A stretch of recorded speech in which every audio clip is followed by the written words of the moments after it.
One. Hello, everybody. Welcome to the Welsh Republic podcast, episode 91 today. And I am here with my guest, Tara. She came on the show a long time ago last year. Welcome back, Tara. It's a pleasure having you again. How are you doing? Thanks for having me on, and bonjour from Paris, France. Comment allez-vous? Ça va bien, et toi? That's all I can do. I can say très bien, and that's it, you know. How's all you need to know is oui croissant, and you're good. So, what have you been up to today in France? Anything much? Anything good? Well, in France, it's been a relatively quiet week since we had two big protests that happened last week, which on the Janvier of 19, which was Le Grève, the strike, that was organized by the 8 biggest unions here in France. And this is the first time in over a decade that these unions have come together in solidarity to be protesting the proposed pension reform. So that took place on last Thursday. And then on Saturday, we saw the youth organizations and left-wing political parties call for a massive rally also that took place here in Paris. The one that was on Thursday was a nationwide walkout strike with, they estimated 1.1 million people participated, with over hundreds of thousands of people walking out of their jobs and basically paralyzing the country for a day. So this week's been relatively quiet. There was a baker's protest that unfortunately I missed because I didn't see that was going on. And the optics from that one looked amazing. The French people were holding the baguettes and croissants as they were marching in protest for the cost of living crisis. So that was another major protest that happened here on the streets of Paris. That one went off without a hitch. You had Black Bloc that had come to steal the show a bit on Saturdays and Thursday's protest. So they tend to make an appearance. But Monday's Baker's protest was peaceful. Mm-hmm. Did any good outcome come out of those protests? Did they succeed in changing anything? Because Macron, hasn't been very good when it comes to listening to the people of France, especially, during his tyranny, where he was just bringing all these COVID rules in. And especially, how he's not done enough to fight the immigration problem. Because when I look at Paris right now, Tara, I mean, Paris is just like a third world dump. It's a mess. It is not like as good as it used to be. Yeah, and it's really unfortunate because Paris has been a long time one of my most favorite cities. And honestly, like the times that I have been coming over the last couple of years, especially since post-COVID, you can't help but walk down the street and smell like even the smell of piss in the streets. And then it's not safe at night. There's a lot of crime. And I'm always warned amongst my friends, like, hey, don't be taking the subway like once it gets dark, but it's getting dark already it gets dark at 6:30, it's winter. So it's impossible not to be taking the metro system. But you have to be constantly on guard because there's high risk to just walking around and you're not safe in the streets of Paris. And there's a lot of graffiti around. So it feels very ominous. So it's definitely changed in terms of ambiance since I've been coming here throughout the years. And that was part of, like, as I talked to a lot of my French and my Parisian friends about pension reform, that they feel that they shouldn't be putting forward the cornerstone of the reforms to take a step back is to increase the age from 62 to 64, and then also to increase the number of years in contribution to be able to receive a full pension. And so France has a pay-as-you-go type system where the current workers pay for those that are retired. So when when the pension system was initially put, how much do they earn?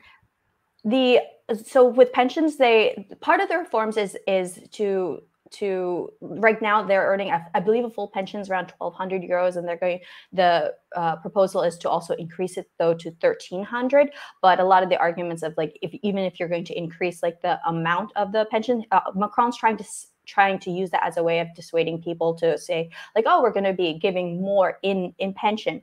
But there's a big discrepancy in terms of, like, the longevity of people's life. People are living longer these days, but in terms of those who are living in poverty and in those circumstances, they won't live as long as those who are not in poverty. So to even reach to the age of 64, are you truly going to be even able to enjoy this pension?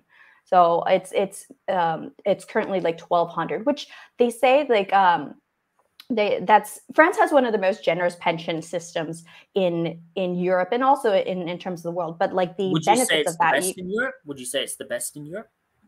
arguably, and that can be seen in terms of they have the second lowest rate of senior poverty levels, and in terms of the OECD countries, it has the less people living in poverty than the United States, than Germany, than Sweden. So it is a generous pension system that is part of the social value. And so with the unions coming forward and calling for protests, like when we saw the mobilization of people taking to the streets, it's not people who are just part of the union that are taking to the streets. They polled like 7 out of 10 even teachers were taking to the streets. So there's a strong societal value that comes to the pensions. And at first, as an American, I didn't really understand it. So I was trying to, when I'm talking to people, understand from the French cultural perspective as to why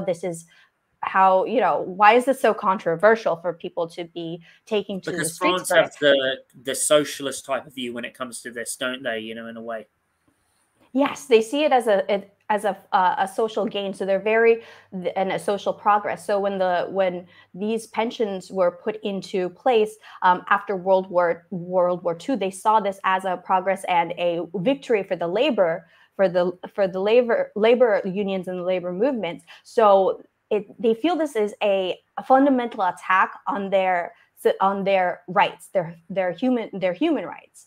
And so it's part of French culture to enjoy life. Like it's illegal to work on weekends. It's retirement is attuned to the end of the workday, to their Sundays, to like in the middle of the day. A lot of restaurants are even closed. Like if you go for a French restaurant, they're usually closed from 2 to 7. And so that just shows like the value of people have for their time. And arguably, like if you're going to be working 7 days a week versus like 6 days a week, are you truly increasing your productivity? And like in America, I feel like so many Americans are like workhorses. And what does that actually do to our bodies? Like obesity rate is so high in America. What, like 1 out of 4 people are obese? I mean, that has to do with like how we're living our lives. And I feel like coming from the corporate world, before I was reporting, I was working as a management consultant. And I got to say, like I became very unhealthy with my lifestyle of working sometimes. What year was like this again? What year was this when you were working as a management consultant? I was working as a management consultant after university till 2017. The end of 2017 is when I left my corporate job. So I worked in as a management consultant for about 6 years, up to manager, and then I just got massively unhealthy. I gained so much weight. I was depressed from it, and so I knew I had to have a change in lifestyle. So I took a step back, though it was a big pay cut in my life in general. I was a lot happier to take that step back and to have a better like work-life balance. And so from the American perspective, I feel like we're so ingrained into just working. So when here in France, they see it as like pushing people to work to age 64 is just pushing more people to be in the economy, like just to work until they die, basically. So I can now understand more like with the value of it being a social gain, that if the government's going to be chipping away at this, what else is going to be left? Like if the government in the US, which they're chipping away at our human God-given rights. If the government takes away a right, you're never going to get that back. And so that's akin to what's happening here on the streets of France, and how people feel about the retirement system, about the pension system, because it's something that is glorified. It's one of the most generous in Europe and in the world, and it's something that is a source of national pride because it's a system of solidarity between the generations. Mm-hmm. What would you say, when you were covering that protest, was the craziest incident? Because I did see a little bit, it was getting very roughy. What was the craziest moment that you saw in that protest? Well, the craziest moment that I saw is you have what are called Black Bloc protesters. We know them as Antifa in the U.S. And they are on, I would say that they're on the left wing. These are left-wing protests that are being organized, but they don't seem to be part of the protest in itself, because you have a parade of floats, of balloons, and of people going down. And so the start of the line, I would notice in both of the protests that I covered, that the Black Bloc protesters would then start their own line that's in front of the official start of the line, where the security of the of the protest actually like begins. So when they're organizing then in front of there, and they have what is called a direct action, which usually entails a form of violence that happens onto the streets when they're engaging in throwing projectiles with the police. And on Thursday's protest on the 19th, I heard that there were over like 10,000 police that were on standby, and the police do throw tear gas into the crowd to disperse. So that is something that was happening on Thursday's protest, when things did turn violent here on the streets of Paris, which it didn't happen in the rest of. You had 1.1 million people taking to the streets all over the country. So that was something that was attuned to happening here in Paris. So that was definitely a crazy moment. Would you say it is the biggest protest in French history? I wouldn't.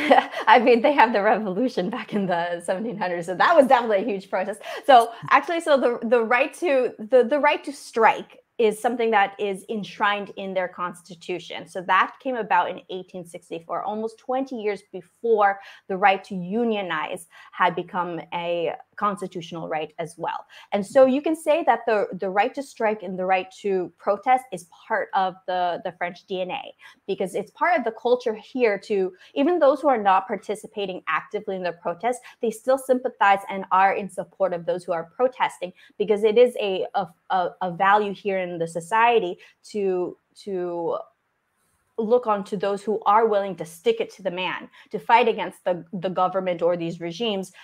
So they are in support of it. In terms of it, this is definitely one of the biggest that has happened in recent years. It's the first time in 12 years that all of the major 8 unions have come together in solidarity to all be present, to be all calling for strikes, and to be on the same page in front. So in 2019, Macron had also tried to introduce these reforms. It's part of what he ran for in his election. It was part of his platform. He had vows of reforming the pension system, because it is going to be running into a deficit. So it's a tiered approach that they're looking to prevent from a huge major deficit that is said to occur in 2030. But so he ran on these reforms, and he tried to initially implement them back in 2019. It was also met by massive protests, and then ultimately was put to the side due to the COVID pandemic. What are the 8 unions in France, like the 8 big unions, and what are their roles, and what do each one represent? I don't know in detail all 8 unions, but for example, like the railway workers and each of the unions that a part of there's a third cornerstone that's coming about from these reforms, and that has to do with the different schemes. France has dozens of different pension schemes, 42 or 43 to be exact. And what that means is each of the different sectors that work, like for instance, ballerinas or part of the French opera, they're able to actually retire. Ballerinas are able to retire as early as 42. And the railway workers, for instance, the drivers for that, they can retire as early as 54. And so these are the individual schemes for retirement that you have. So for an example of the unions, it would be like the railway workers. So you did have you had massive closures and strikes going on with the forms of transportation. That was on Janvier 19. When you compare French politics, Tara, to American politics, what do you think that France does better compared to American politics? And what do you like about the French Constitution that's better than the American Constitution? And what do you think America can learn from France's way of doing politics and France's constitution? There's definitely a lot of things that I appreciate about the French society and how they organize to strike. You can say that the French have it down to a down to an art, a science, because they are very effective with the way that they present the strikes. The two main things you got to do is have the media attention, and so optics, and in order to raise awareness of what's going on. And so visually, like even with the bakers protest, when they're holding up the baguettes and the croissants, like that's visually very, very striking and unique. And the other part of it is inconvenience. So that's with our transportation that's here. A lot of even though it's inconveniencing people are actually in support of it. They see it as a necessary evil to say, so they're okay with being inconvenienced because it's for the greater good. Versus like in America, when for example during COVID protests, though there were a lot of people willing to lose their jobs to say no to the vaccine, in a sense, like, was it enough? Because we went through quite the period of vaccine requirements in order to be having your job. So if people are able to come more together in that unity that I see here happening in France, I think that's something that we could be learning from in the US, and not to glorify or promote the violence that is done by the Black Bloc, but even in terms of the type of direct action that I had witnessed here versus what I witnessed in the US. Like in the US, when you have cities like Portland, I felt like the Antifa there, they just arbitrarily attack all of the local businesses that are in a surrounding area. You famously got assaulted by one of them, which was absolutely outrageous and unacceptable. Yeah, so I feel like when you're arbitrarily attacking all the businesses and people around, like, what cause you actually have. And a true anarchist isn't about, like this downfall of society. It's about keeping government out of your own personal life. Yeah, so that's the true meaning of anarchism, like being free and liberated. Yeah. That's one of the Greek philosophical meanings of it. Yeah, exactly. So I feel like that's a difference when you have the Antifa in the US versus Antifa here. Like, I didn't actually feel unsafe covering as a reporter and a street journalist, recording what was going on here. I knew I just had to stay out of the battle between the police and the Black Bloc. And there were, I'm definitely going to get a helmet because there's projectiles going like beer bottles and trees. I saw tree branches flying through the air as well, but there are a lot of projectiles going through. But I never felt like I was the target.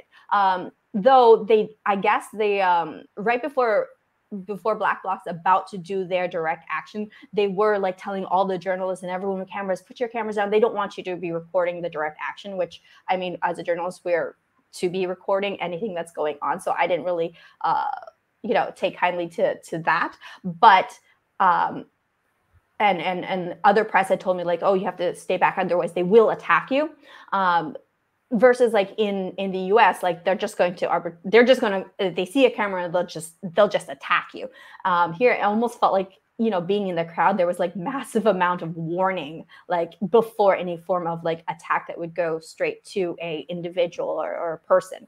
The French and also the German Antifas tend to have a very a reputation for being very violent, but I am still new to be covering the protests that are here on the scene. But compared to what I've seen in the US, like, I feel unsafe when I'm covering the grounds in the US. I feel like if you just by merit of being a journalist and press, you're going to be targeted by these groups by the Antifa groups there, and that's not something that I had felt here. And also, like with the Antifa groups, the Black Bloc here, they were targeting specifically, from what I observed.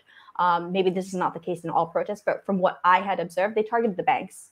So it, like, having a targeted approach, it kind of, the meaning, because they are making chants of like anti-capitalism. And so to be then targeting specifically a bank, and you can see from the footage that came out from like Saturday's protests, like the surrounding businesses, they cleared and put their customers inside, and they cleared out of the way, but they were not the target of the violence that was going through. They went straight for that specific bank, and then they set the street on fire in front of the bank when the riot police came out. So a lot of the clashes are between like the Black Bloc protesters to the police, and not so much targeting like the civilians. And then so even when the violence had subsided and the parade had continued, people were still chanting a lot of, you have regularly dressed people that were chanting the Black Bloc slogans. So I can see that actually, like, it seemed that regular people were in support of the ideals that that these Black Bloc protesters were also promoting. And that's something different than what I see in the US. And so when you have, like, when we saw, like, with the BLM riots that had occurred, people lost support of what was going on with BLM, ultimately because of the arbitrary violence that was going on, and seeing our US cities burning. And you lose a message when such actions of violence take place. Mm-hmm. It sounds like very interesting, with all that violence. It's just insane. Tara, so how do you think about the next French election? How are you feeling like towards the future of France, and without going forward? And who would you support in the next French, election? And do you think it's possible for France to be able to take control of itself from the globalists and find the right candidate to be able to find itself to do that?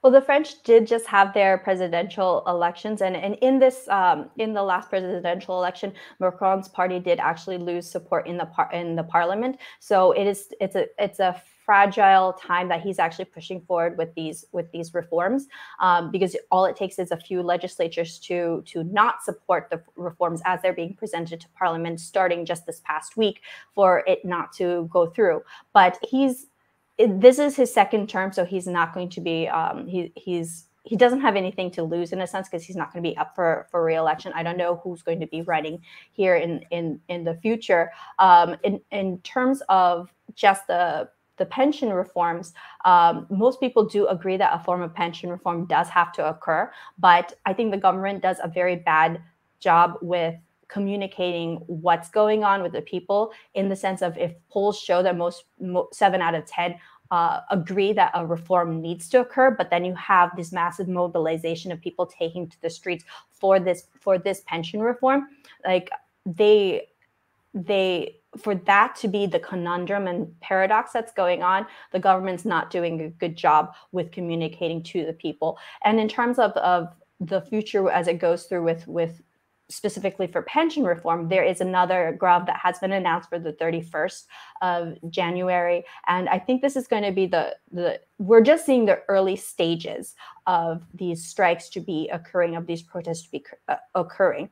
And it's exacerbated also by the cost of living crisis that we're seeing here in France, and also that we're feeling in the US and all of Europe. So now, as the French people, and I feel worldwide, we're depressed from the cost of inflation, and it's making it very hard. Like, you're considered rich if you can afford eggs in the US now. And so that's your actual, like, that's your bling, right? How would you say, like, the price of eggs and the price of bread is in France compared to what it is in the United States? I was able to buy a baguette the other day for €1.20.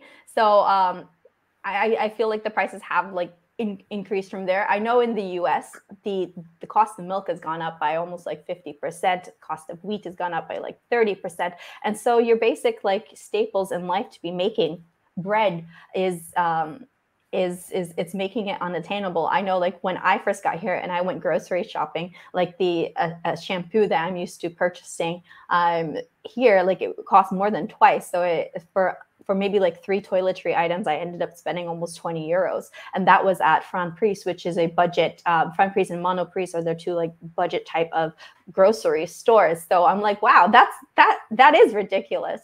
And, I live in Florida, so a cost of eggs to be going for organic eggs to be going up to like $12. We have chickens, and I was saying to my dad, because he said that the chickens aren't laying eggs because they're old. And I'm like, you got to put those chickens to work, or, if they're not holding their weight, we got to get new chickens and release these other chickens to the wild, because if they're not producing eggs, it becomes ridiculous. And They have refinery strikes that have also been announced. There's two days of refinery strikes. I believe that's February 6th and February 7th for the next ones. But they had refinery strikes back last fall. And my friends here said that they had to queue for almost 2 hours to be getting petrol from the gas stations. And so, though this is a massive inconvenience. I did see that. I did see, you know, like in Paris, they like were having a massive thing, and it's just like looks like a socialist country, and everyone in France is going crazy. And this, it's scary, Tara, because this was like just the beginning of it in a way, which is even more insane. Because like if you think about it, you know, imagine how bad it's going to get. You know, when the inflation gets worse and more money going to Ukraine, it's like the winter of death is just coming up now. You know, as they say, well, the supposed winter of death, because they've been going on about that for like, but yeah, it's just insane. You know, a lot of the inflation problems that's being seen in Europe. I mean, even in like Germany and Britain, man, like people fighting over, you know, petrol. It's just insane. And I think that it's important for these protests to be happening, and I hope more people are going to be joining in to be fighting the government for this, because like you know, this is just a layperson's opinion, but it feels like they just want us to be able to accept that, to break our backs, and then ultimately be very submissive to this new world order that they're trying to establish. And so when people are taking to the streets and saying like, no, we're not going to take it, I think it's a good thing to be fighting for.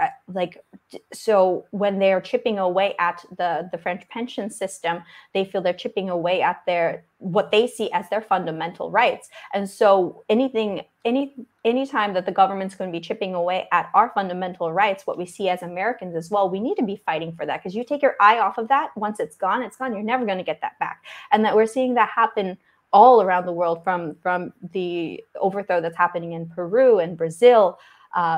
People need to be standing up against the government. Otherwise, we're gonna have a new world order established, and I don't want to eat bugs. I'm not going to be happy with that. So, well, in my opinion, Tara, I think especially with Ukraine losing the war and the elitists, and BRICS is happening, which you could argue is a good thing, because BRICS is going to help a lot of countries like Russia, India, and a lot of African nations be free. So if you think about it, I kind of think the New World Order is losing, because I think a lot of people are waking up.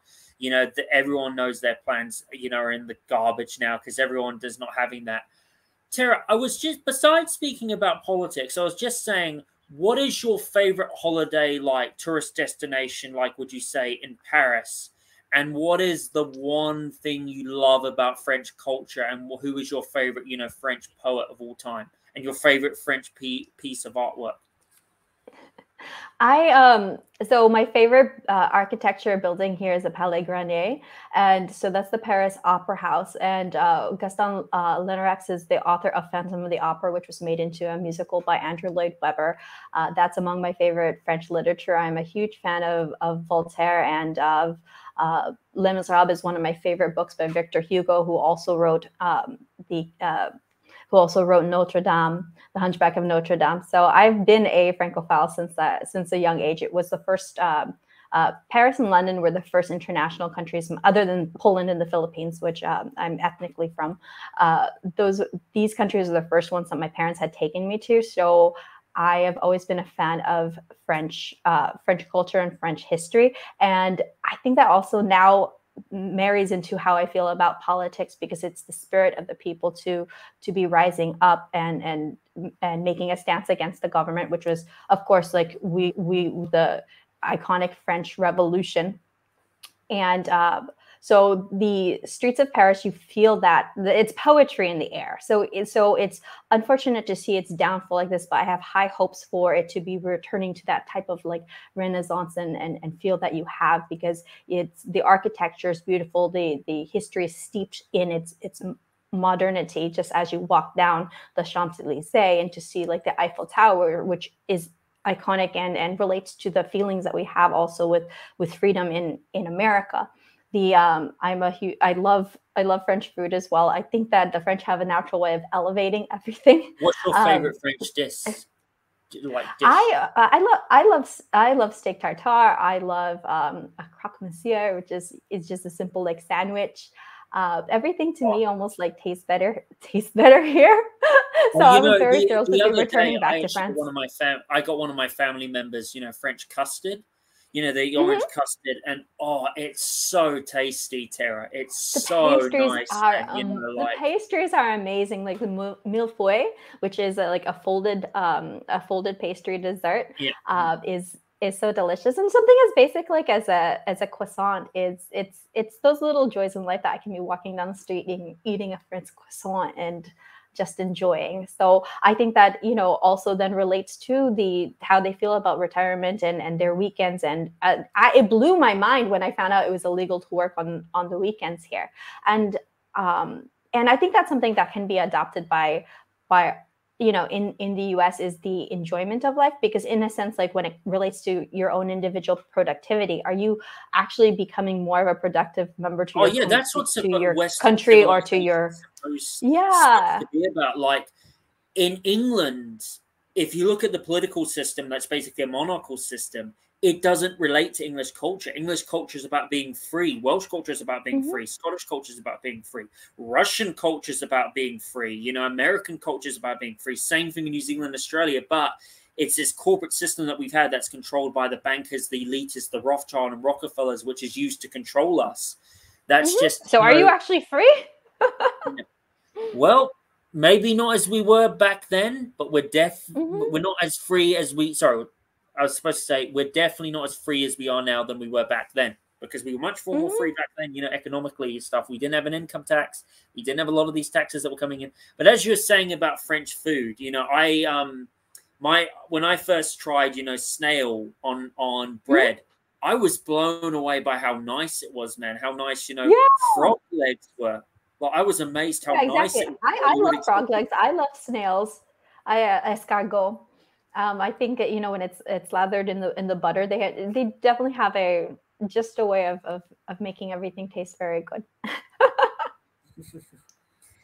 what would you say?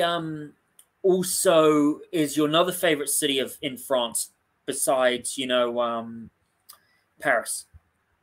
I was fortunate to spend about 2 weeks in Lille, which is in the north part of France. I stayed there for about 2 weeks last fall, and then I was also living in Montpellier in the south of France for almost 2 months. Beautiful So place, I have Montpellier is. Yeah, I've spent a good amount of time not just in Paris itself, but I've been to Strasbourg and Colmar, and Colmar is so picturesque. It looks like the village from Beauty and the Beast. So it's so different. And then I liked Lille also. When I was there, people are like, "What are you doing here?" Because they don't see very many young American tourists. And it was just a nice, slow-paced university city. The same thing with Montpellier is it's mostly a university town as well, and it's increasing as a place where a lot of French want to live. So it's developed a lot in the south of France, because you have the Côte d'Azur that's nice, and the beaches, and Montpellier also it's against the mountains, so the weather is very, very nice there as well. And it's a lot more affordable. Paris is quite expensive, but when I was in Montpellier, I guess that was the next amount of significant time that I've spent in France. So it was very livable. It's a very livable city. Mhm. My favorite place in the south of France would have to be Cannes. I loved Cannes. Very beautiful beachside, especially, of course, people say it's like the Hollywood of France because you Mm-hmm. can see the Walk of Fame. And every time I think about Mr. Bean's Holiday, like every time I think of Cannes, it reminds me of Mr. Bean's Holiday, which is a great movie when that came out. I also really like Biarritz. I think Lille is very good. Bergerac is a very nice place. Agen, very good. Bordeaux is very good. And yeah, great places to go to, beautiful places, very down to earth, yeah, I mean, great, Nice is also Nice yeah, is also Nice too, very nice in yeah, the south of Nice, of France. course, Nice is very beautiful, very different. It's very different, Nice, Yeah. and like, especially the mountainside, the Pyrenees mountains are so cool. Absolutely gorgeous place. I love to go, back there again one day, hopefully if it still stays the same because, with how it's going. Nice was an interesting time that I had visited also. So I was actually there when they had the Bastille Day attack on July 14th, 2016, and I was in Nice during that attack. And um, I this is also like a lot of my faith in God Oh, came really? from that Oh, man, experience that must have being been. there. Do you want to like explain your experience and how terrifying it was, and where exact location you were? Yeah, so actually, so the we arrived to Nice on July 13th, and I remember checking into our hotel, which was about 10 minutes walk away from the Promenade d'Anglais, where the terrorist attack had occurred. It killed over 100 people and injured over like 600 people when a man had taken a lorry and plowed down the Promenade d'Anglais as people were watching the fireworks for the Bastille Day is Wow, that's is insane. our 4th of Well, July. I It's actually I did know about the attack, but killing 500 people, like I didn't know it was 100 over that 100 bad. people, over 500 people Oh, were injured because it was a lorry that went oh, through I and see, I see. plowed through Fair enough. people. Wow, Yes, that's yes. absolutely insane. Mhm. It was crazy. So like what like fortunate for this, like I was saying, my faith in God really strengthened after this time because we had when we were checking in and the concierge was showing me on a map like, oh, this is where you go to watch the fireworks, and she actually marked on, like it's ingrained in my head, an X on the map where we should go, me, my mother, and my aunt, to go watch the fireworks, and it was exactly where the lorry had gone and hit all those people. And the next morning when we were planning our Bastille Day activities, I actually had enough points in my I was working corporate life at that time. I had enough points to move our hotels and to a luxury hotel over in Cannes. So for that one day, we then switched to a hotel that was in Cannes, which was located about like 10 miles down from where the lorry had hit the people. So I'm watching the fire. As I'm watching the fireworks, I see a bunch of police starting to gather around, and the security measures being heightened. And I'm like, what is going on here? And then I dropped off my mom and my aunt to the hotel, and I continued to walk around. And then they said that there was an attack that had happened down the Promenade d'Anglais. And then so the next morning we switched back to our hotel in Nice, which was located a 10-minute walk from that spot. And that's what I walked around seeing all of the the police tape, all the vigils being put up, and it was just a solemn, sad sight with all the with flowers being put up, and learning what was going on, and talking to talking to the people on the street. And this was before I was reporting, and I did go like live on my Facebook just as a tourist, talking to people, and then them saying like, this is something that's now shaped their experience of Nice. And like I had enough points even just to move us down, because 5 weeks prior to that, when I was out of town working on a client in Kentucky, my flight out of Cincinnati was canceled earlier that day. So I got rebooked to fly out of Louisville. And then I'm on the tarmac about to take off, and then my flight gets canceled as I'm on the tarmac. So I'm like, what are the chances I have two independent flights from two different airports and I cannot get home to New York today? And so as a result of that, I had to stay overnight in Louisville for another day, which gave me additional points into my account, which ultimately was the reason we were able to switch hotels that evening. And so I'm very thankful for that, to have then moved us out from exactly where that X marks the spot where we were supposed to be that moment on July 14th. And I think that also started to shape my internal need and desire to be reporting at these types of scenes. Because when I reported in Uvalde earlier last year, I just happened to have landed in San Antonio airport, and one of my friends, I was going to be covering the border crisis, and heading over to Eagle Pass. And as soon as I landed, one of my colleagues had asked, like, how far are you from San Antonio? And I'm like, I just landed at the airport. And they're like, active shooter in Uvalde that's an hour away from you. I hopped an Uber, and I was at the Uvalde school even before a lot of the news trucks and police. I saw police ushering some of the parents there. And so that started to shape a lot of my reporting to be less on the political side of things, but understanding things from really a human perspective of what these events do, to see them as crisis situations for humanity, as opposed to how politicians are playing with our lives. Oh yeah, absolutely. When you look at a lot of these shootings and a lot of these terror attacks, one thing is I just want to point out is that whether it's the Buffalo shooter, whether it was the Buffalo shooter in America, or whether it was the New Zealand mosque shooter, or whether it was, you know, the Muslim, like the Islamic person, you know, who killed a lot of the people, you know, in what's that place in France again you were mentioning? In Nice? Yeah, in Nice, and also in Paris, and also whether it was, you know, Paris. Paris has quite a bit. bridge attack in England, and you know, like the Germany, and there's also a concert the beheading that was attacked here. And you know something, it resonates to, you know, like a lot of these shooters, the Buffalo shooter and the, you know, the mosque shooter in New Zealand, were inspired by the shooters, you know, were inspired by the Azov Battalion in Ukraine, the far right group, you know, which is absolutely hideous, the far right Nazi group. And when you look at the CIA and like all of that, knowing the fact that the CIA has a lot of connections and funds like a lot of Al Qaeda and ISIS and the Azov Battalion, it's just screwed. It's just stuff, because I feel like a lot of these, you know, things, they're set up, they're provoked, especially when they know a lot of these people are mentally ill, but they just don't do anything about it. You know, it's just absolutely insane, Tara, you know? Yeah. Yeah. The and then the like the connections that you were mentioning, even with like the CIA, I think back to how a lot of things that we didn't learn from our history as Americans. For instance, I didn't learn about like the genocide that happened in Cambodia until I was actually in Cambodia. Not just with Cambodia, Rwanda too, the genocide of Rwanda, you know, the genocide that's happening right now with that's been happening for 8 years in the Donbass region and the Donbass region of the far-right neo-Nazis killing ethnic Russians there, the genocide of Armenians, which is also Armenia, which is funded by the CIA, the genocide. The links that it has to the things that our American government does, like with the rise of Pol Pot in the Khmer Rouge in Cambodia, that was in response to the Vietnam War and to the bombs that were being dropped in Cambodia, and that was like our hidden war that was happening in Cambodia that we don't learn as American citizens or in American history. I had to go there to learn about it. It's just like the Yugoslavian war. That war was done by, you know, Yugoslavia.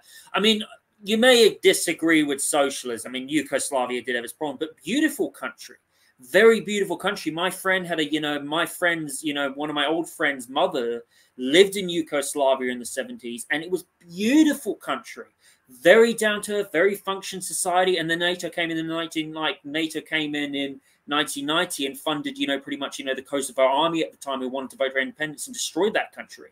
It's just like, you know, basically like, you know, pretty much the North Korean War, and it's just like Vietnam, and it's just like, you know, Brazil, and it's just like, you know, Syria and Lebanon, they're all connected. And it's just absolutely insane how the CIA, whether it's Operation Mockingbird or Operation Paperclip or Operation Desert Storm, which was, you know, a violation of the UN right for the United States to go in there, you know, invade Iraq when it did moments of destruction, especially in the Yugoslavian war, when that was never, you know, allowed. They bombed it illegally and bombed, you know, Serbia and Kosovo in a bad way. And it's just absolutely insane.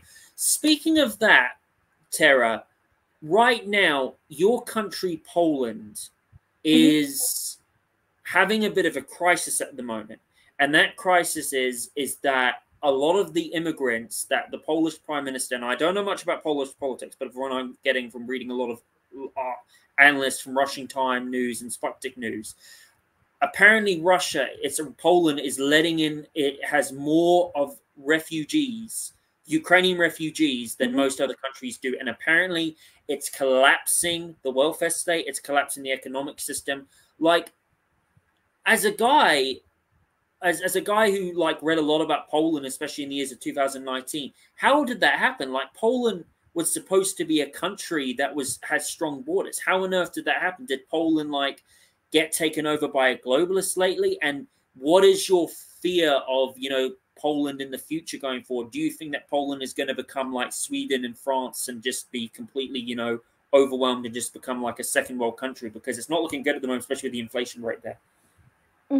So Poland has a very good relationship with Ukraine, and in terms of, from a cultural and people perspective, the cultures are very similar. So they're comrades, they're brothers. So there is a brotherhood that exists between Ukraine and Poland, and of course with it sharing a border, Poland has had open arms when it comes to accepting the refugees. I think the rest of the world, and when it comes to Ukrainian refugees, do need to do more.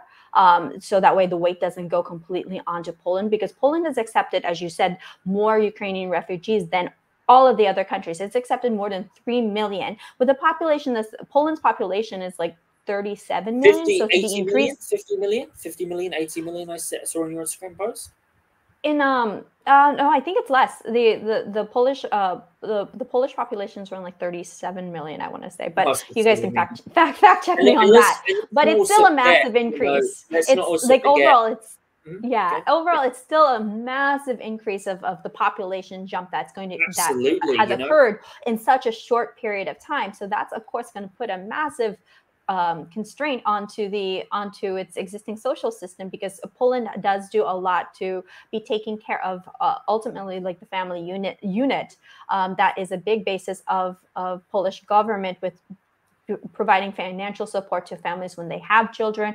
Every year they also get a stipend when kids are going back to school. So a lot of their policies are to be the social welfare of the family unit. And so with accepting refugees, and then also providing these types of programs to them and extending it to them, like with any country, and what we see when any country is going to overextend itself, it's going to put that pressure, and ultimately can their financial systems shoulder that with such a quick increase in population? Just as an outsider looking in, like, I would say no. Oh, absolutely. So it's going to be causing going to be causing a lot of problems.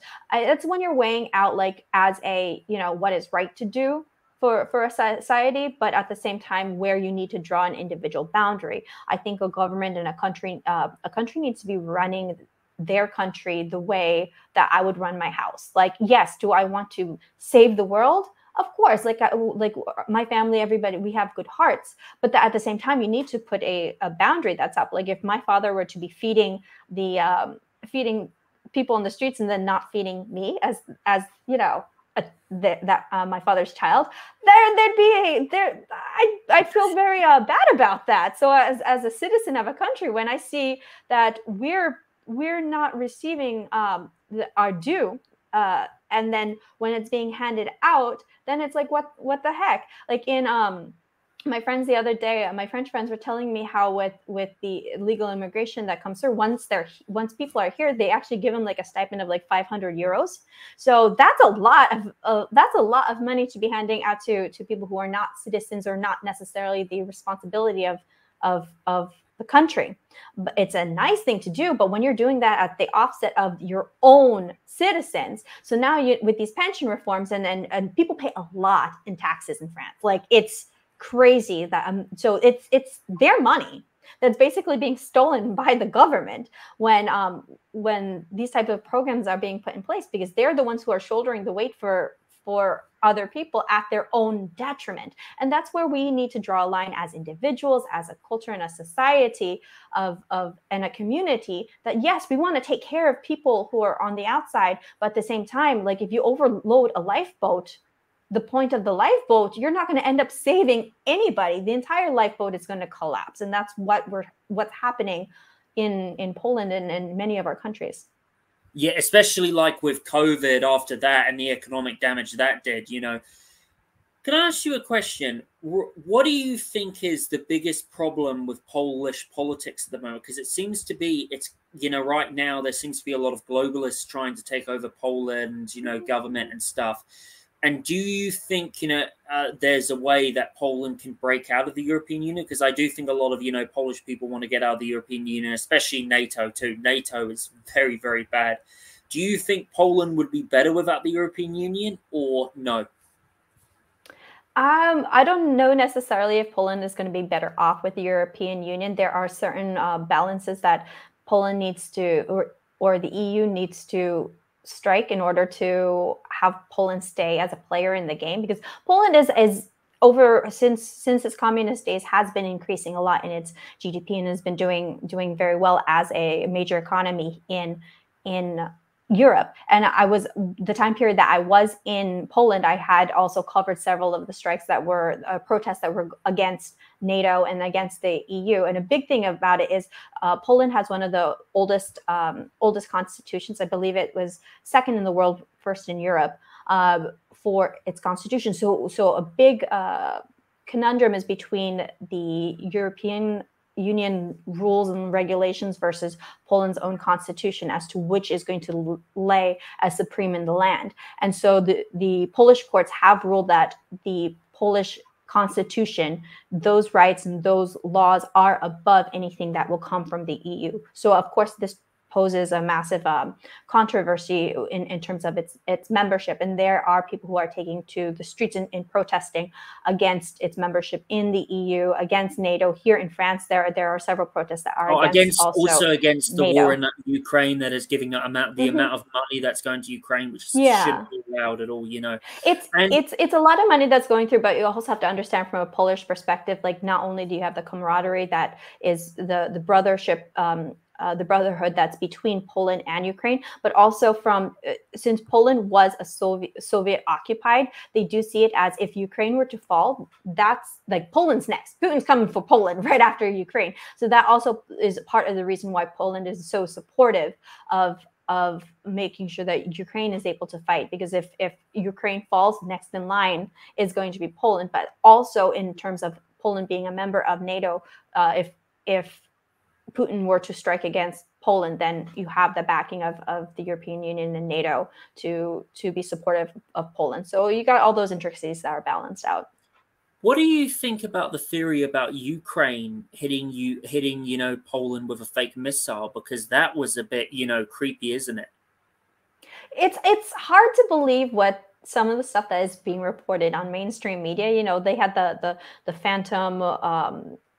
They lied about a lot of things. They lie about a lot of stuff. They said that like Russia's losing the war, which they're not.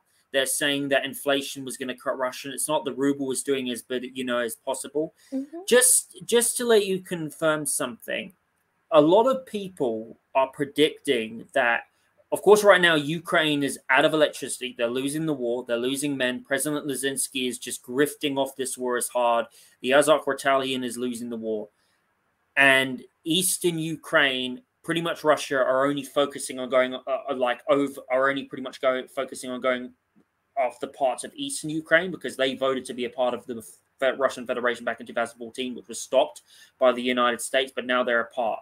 There's been rumors that apparently Poland and Moldova might take the left side of Ukraine. What is your opinions on that?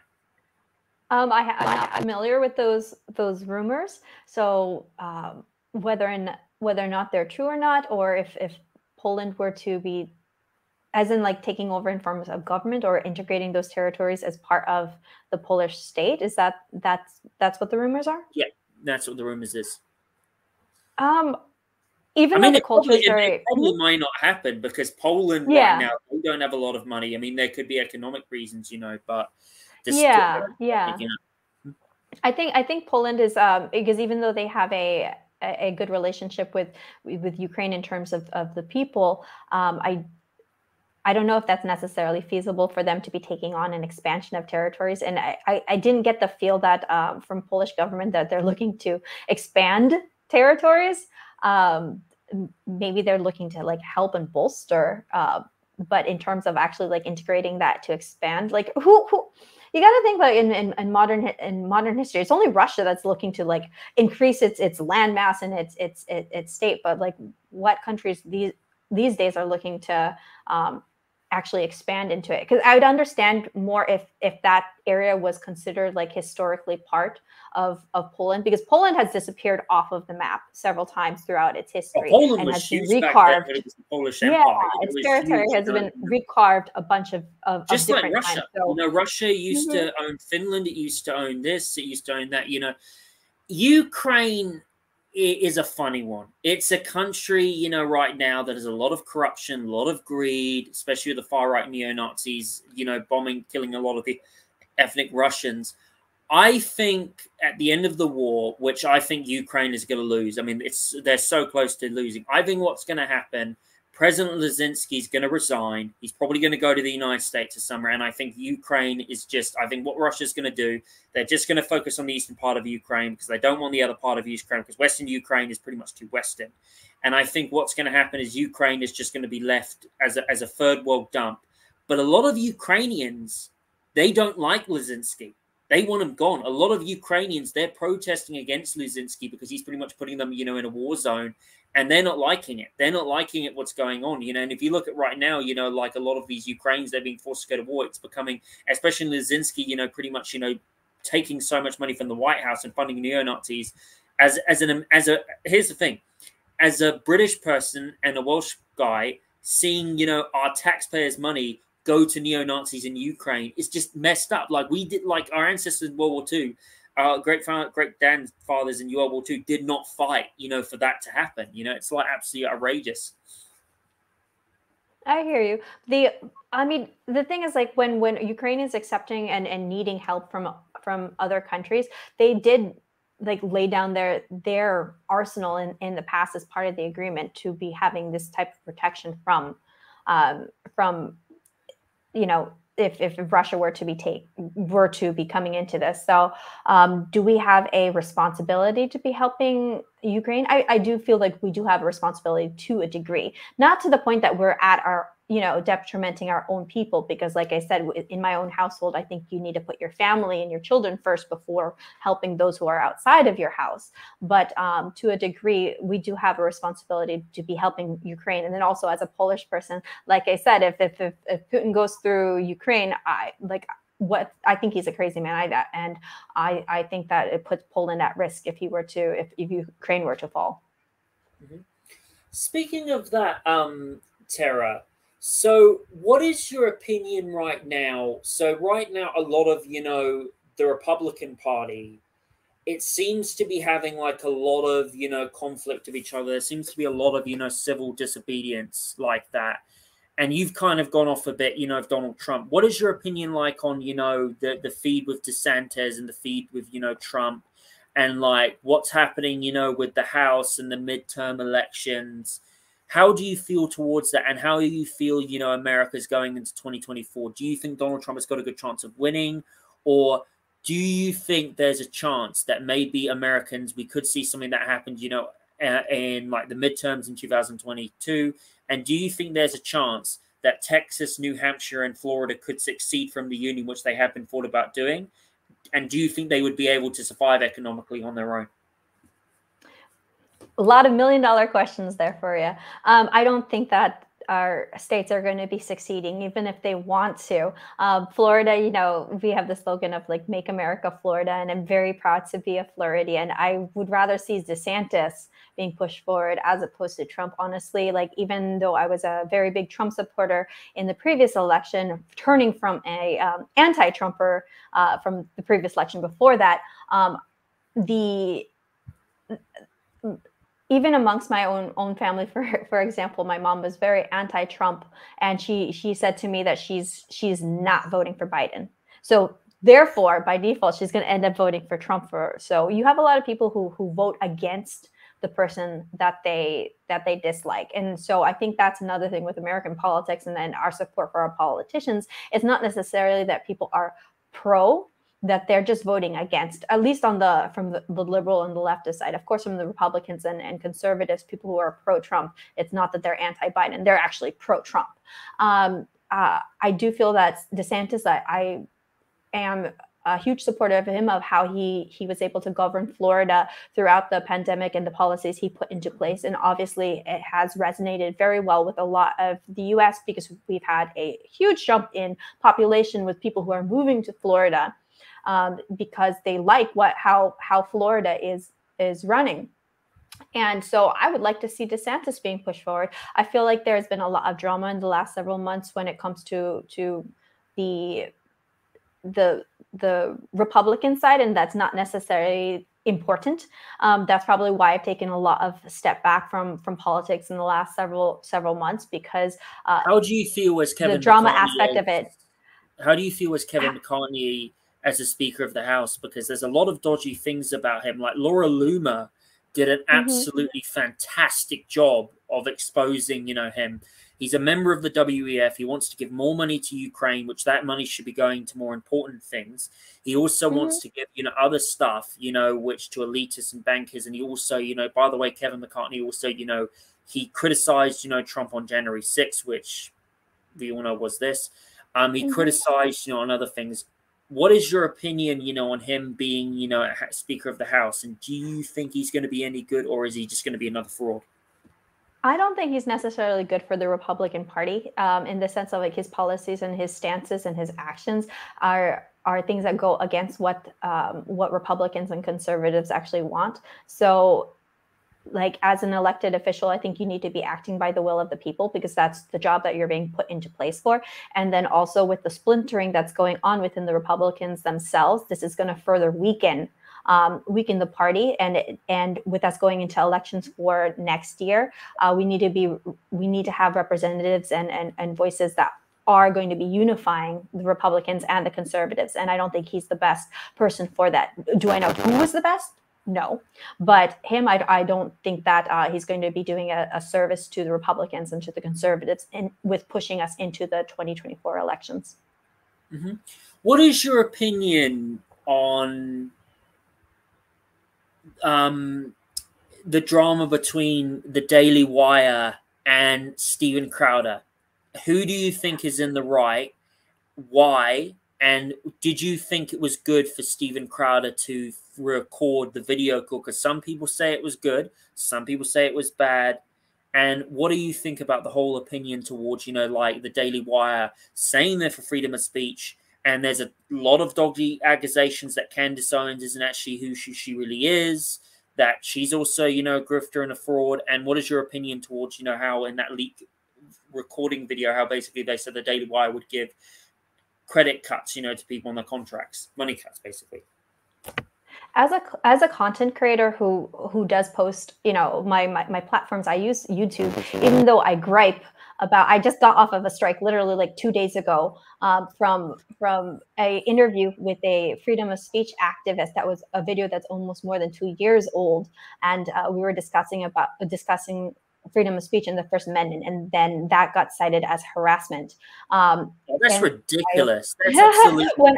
Exactly. And when I appealed it and I asked who's being harassed, what community is being harassed, what language is being used as harassment, who's being bullied, give me a timestamp of these violations, YouTube just comes back and says, no, this is harassment, and just, apply the strike into my account, which now stays on for the next 3 months. And I just got off an expiration for another strike for another video that was more than 2 years old also, in which that was striked for misinformation for the elections. We were not even discussing, you can't make the claim that the was stolen. You can't say that as one of the community guidelines. That video wasn't even saying that. We were just talking about January 6th. So I know that and when I appealed it, of course, they can't give me a timestamp. They can't give me any specific details. They just say no. And so as a content creator, this is extremely frustrating to be putting out content and having my platform constantly at risk for being dispelled from YouTube. Are there other areas I can be using? Yes, Rumble, yes, BitChute. But at the same time, you have it's the community square. So it is important to have a presence on YouTube. Unfortunately, as much as I gripe about it and I disagree with their community policies, am I still on the platform? Yes, I am. And so in terms of Steven Crowder exposing what Daily Wire has in their contracts, it is very hypocritical, because these are supposed to be giving us alternative ways of fighting against big tech. So as a content creator, and I'd have to, if there were ever for me to be going on to Daily Wire and then to be further penalized for things that are not in control, to be playing within the rules, by being part of the YouTube community, I am actually trying to play within the rules and dance around it, that I can still communicate my message without being ousted out. But I'm not even posting things that are risk-taking. These, talking about the First Amendment, it should not be a risk-taking thing, but evidently it is. Evidently, talking about the First Amendment and promoting freedom of speech, not even using the language that I may disagree with, saying certain words I might disagree from an emotional human perspective, but you got the right to say it. And so so that's extremely frustrating as a content creator. So I think Steven Crowder was completely in the right to be exposing this. Is it detrimental to himself? Probably, because it's difficult to being as an independent person. I'm glad that he is at that level and strength. And when people give him subscriptions, they are funding him to fight on their behalf. So he's doing exactly what he should be doing by exposing. This is going to be at a detriment, though, in terms of conservatives and infighting that's going on. It's an important thing to have come forward with, but it's also something that, from an emotional standpoint, is dismaying. That Daily Wire, who I did have subscriptions before, and I'm a huge fan of Candace Owens and the programs that are put forward by the Daily Wire. So to hear that they're actually embedded with big tech is extremely disappointing. And I hope for the success of Daily Wire to not, I don't want it to fall apart. I want them to improve and then to be on our side, truly on our side, because they have a huge platform. So I don't see Daily Wire as being like, oh, we should not, support Daily Wire anymore. Are you a fan of Brett Cooper? Do you like Brett Cooper? I like her work. Yeah, I do follow her. She's really, really nice. I'm not a fan of Ben Shapiro or Candace Owens, but I like Brett Cooper and Jordan Peterson. Brett Cooper is really, really, Yeah. So I do like the programming that's put out there. Like the contracts that they have in place that are penalizing like people like me, independent content creators, like that needs to change. And so I do hope that with this exposure and pointing what's in those contracts and recording and providing the receipts, like, hey, they are doing this. I hope that Daily Wire will just improve itself and yes, you have to come up with a business model that functions, but come up with a business model that is not hypocritical. Otherwise, you will lose support. That's true. So, Tara, before we finish off, is there anything else you'd like to say? I just want to thank you for giving me time on your platform and the opportunity to shed light what's going on here in France. I don't feel like the mainstream media really is covering it as much, and it is just the start of these particular pension reform protests. But I do see it as evolving in the next several weeks, just on the streets and talking amongst my friends and understanding more about French culture. This is something that is a big deal. We saw how quickly things can spiral out of control when it came to the Yellow Vest movement. I don't think that social upheaval is necessarily the recourse that we need to be going to. I don't want to be seeing violence occur from it. So the French way is to strike first and then negotiate later, which is another thing that I feel like we can learn in the US in terms of making a more impactful and approach to our own protests. So there's a lot of things that from American protesters can learn from the French. So I do thank you for this time that you've given me to talk about what's going on here in France. And people can find me on my channel on YouTube. It's On the Ground with Tara. And for those who want to just enjoy some leisure travel activities, I do have a travel channel, and that's Take Off with Tara.